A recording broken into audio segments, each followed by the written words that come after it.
والإسلام ديني ومحمدا رسول الله ويقيني. Bertambah 1 tahun, berlalu 1 tahun, berarti akan melangkah lebih dekat kepada kematian.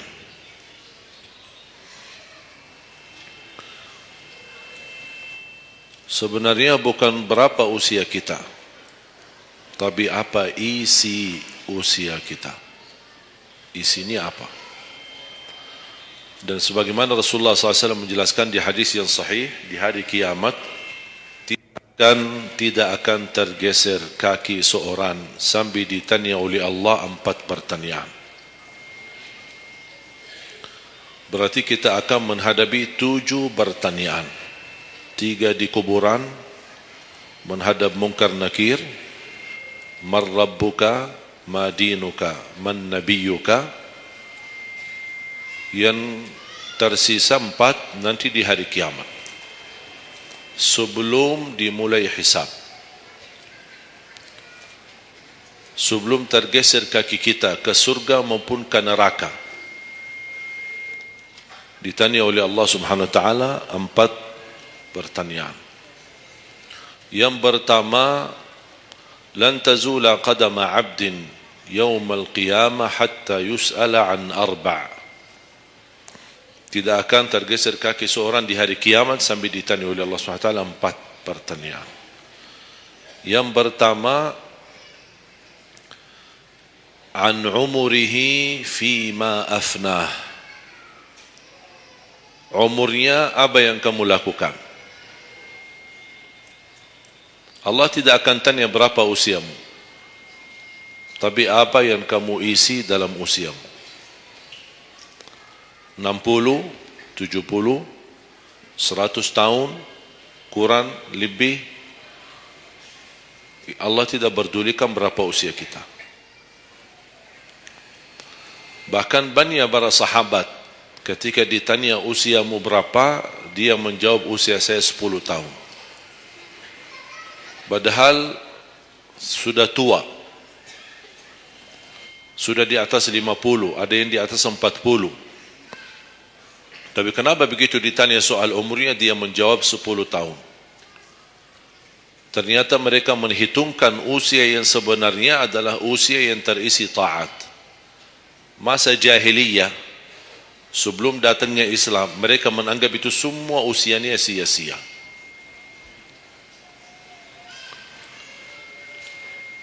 Berarti kalau ada orang muslim tidak salat sama sekali sampai usia 50 tahun, semua usianya sia-sia. Karena tidak ada ibadah satupun yang diterima kalau tidak pernah salat. Biarpun dia haji setiap tahun, puasa setiap Ramadan, dia bersedekah berinfak setiap hari, tapi tidak pernah salat 5 waktu sama sekali, sia-sia amalannya. Karena pertama yang akan dihisab oleh Allah salatnya.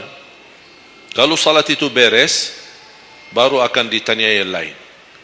Kalau salatnya tidak ada, Allah tidak perlu bertanya yang lain.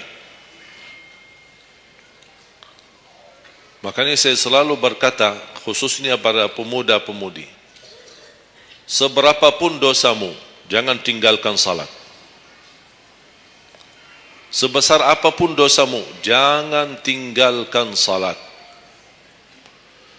Karena salat itu ibadah yang langsung menyambungkan kita sama Allah. Tali hubungan kita sama Allah. Kalau tali hubungan kita sama Allah terputus, tidak ada tali yang bisa sambung lagi.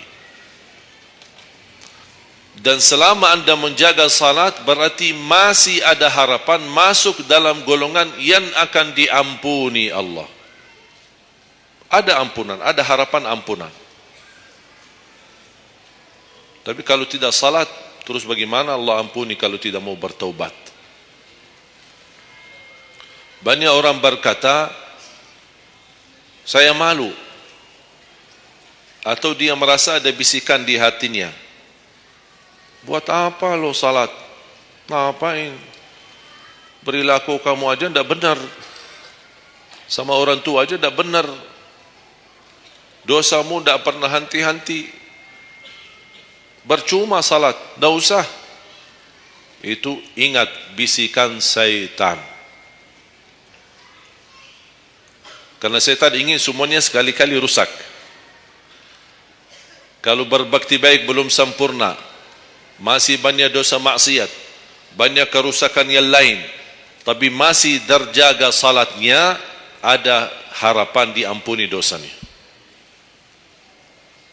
Jangan sampai syaitan berhasil menggoda kita sekalian tidak salat. Oh, sudah hancur, sudah rusak yang lain, ditambah lagi parah, tinggalkan salat.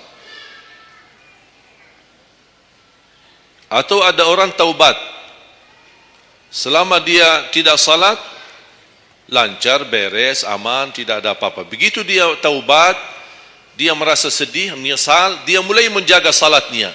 Hilang motornya, kehilangan kerjaannya, diuji sama Allah SWT dalam rumah tangganya. Setan datang, coba kamu ada dulu biasa-biasa aja, tidak pernah ada ujian. Begitu anda mulai salat, ada ujian. Ngapain? Udah berhenti aja salat, nanti kembali beres. Berhenti salat. Pas begitu dia keluar masih kehilangan motor. Ya Allah, gimana? Saya selama ini tidak pernah salat, tidak pernah hilang motor. Begitu saya mulai salat, malah hilang motor saya. Datangnya setan di situ. Coba kalau kamu tidak salat, tidak bakal hilang motornya. Akhirnya dia merasa nyesal, dia berhenti. Berarti niatnya bukan taubat.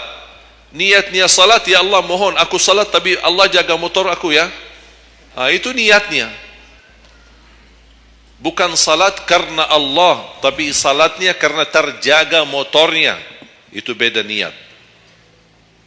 Berarti ketika kita berlaku ibadah, melakukan sesuatu ibadah, tapi ada ujian yang masuk, jangan anda salahkan ibadahnya, tapi salahkan niatmu. Ada apa dalam niatmu? Pasti ada salah niat.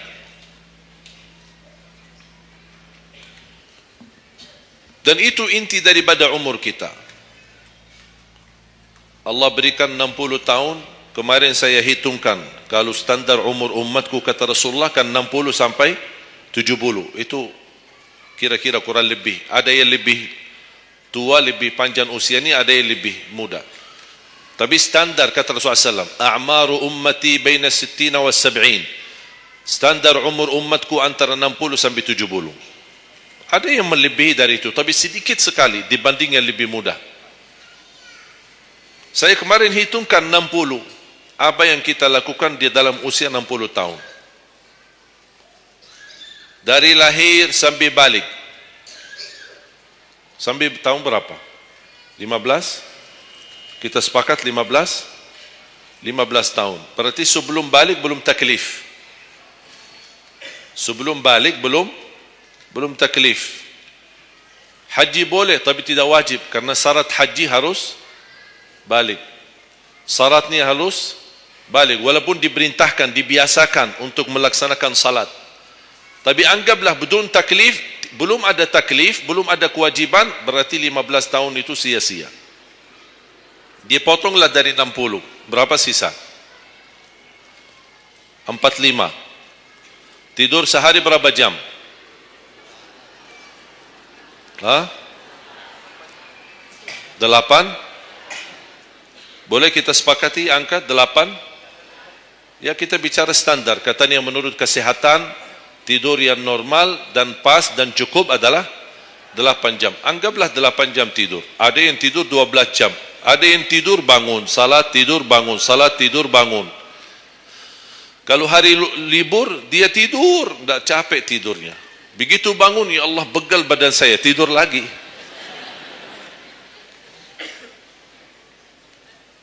Saya hitungkan 8 jam. 8 jam dalam sehari berapa kalau dibagi? Dalam sehari. Sehari berapa jam? 24 jam. 8 bagiannya berapa jadinya? Sepertiga. Sepertiga sehari tidur. Sepertiga 60 tahun berapa? 20. 20 tahun ngapain? Tidur. 20 tahun cuman kerjaannya tidur. Mulai dari 8 jam. Coba, memang terlihat angkanya tidak terlalu besar. Tapi kalau dihitung dalam usia 60 tahun, 20 tahun tidur. Ditambah 15 belum taklif, jadi 35. Tersisa berapa dari 60? 25. Cari nafkah dan rizki. Kerjaan, standar kerja, jam kerja berapa jam? 8. Berarti 60 tahun berapa jam? Berapa tahun kita kerja? 20 tahun. 20 tahun cari menjadi kaya. Tapi 20 tahun masih stres. Tak jadi kaya-kaya. Masih bermasalah. Ditambah habis 20 tahun pensiun, tambah hutang. Belum lagi hutang sana sini.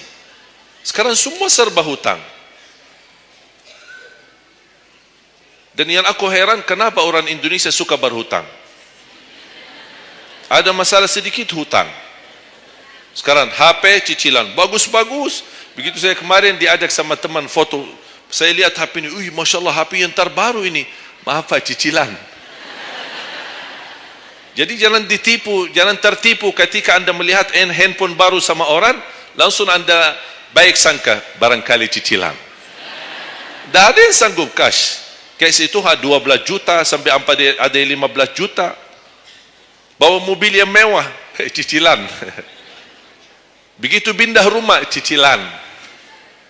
Jalan-jalan besok juga nikah, cicilan.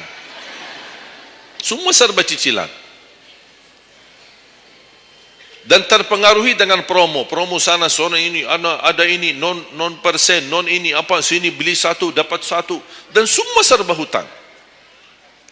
Tanpa kita sadar, tidak sadar, memang mudah kita awal-awalnya berhutang, tapi begitu sudah jatuh tagihannya, pusing. Memang hutang ini bikin aku stres. Ada orang minta sama saya amalan. Ada enggak amalannya supaya saya bisa mengatasi masalah hutang ini? Saya bilang mudah amalannya, jangan berhutang lagi. Mudah. Sudah selesai. Hutang itu di dalam Islam dibolehkan kalau sudah benar-benar keadaannya darurat. Sudah tidak ada solusi, tidak ada jalan, tidak ada yang bisa bantu, tidak ada yang bisa menolong. Akhirnya terpaksa, dan hati-hati dari riba. Jangan terpaksa nanti beralasan, ya Allah saya terpaksa menggunakan pinjaman bank tapi riba. Pinjam 100 juta kembalikan 120 juta. Dosa besar.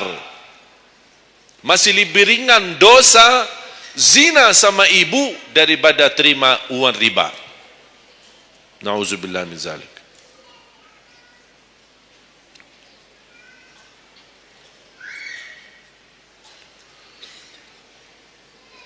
Dua 20 tahun cari kerja. Tadi berapa yang tersisa? 25 kan? Berarti yang tersisa berapa? Saya belum bicara ibadah Bapak Ibu. 20 tahun tidur, 20 tahun cari dunia, 15 tahun masih belum taklif, tersisa 5 tahun. Saya hitung dalam 60 tahun, bagi orang yang rutin menjaga salat 5 waktu, tahu enggak hasil hitungan saya dapat berapa? Anda jaga salat selama 60 tahun, itu menghasilkan ibadah cuma 2 tahun 7 bulan. Total salatmu dalam 60 tahun 2 tahun 7 bulan. Karena salat 5 waktu berapa? Tidak sampai 1 jam. Tidak sampai 1 jam. Saya bicara yang wajib. Bagaimana saya hitung kalau ada orang yang tidak salat sama sekali? Na'udzubillah, sudah habis sia-sia umurnya kalau tidak salat sama sekali.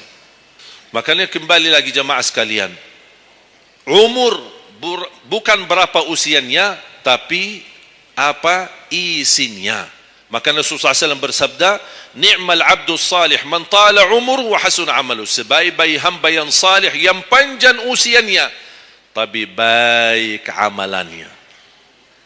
Baik amalannya. Bulan Syaban ini sekarang tersisa kurang lebih 14 atau 16 hari.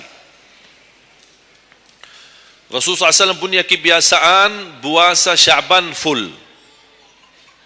Sampai kata Siti Aisyah, tidak pernah aku melihat Rasulullah puasa 1 bulan penuh selain bulan Ramadan sebagaimana di bulan Sya'ban. Penuhnya Rasulullah SAW.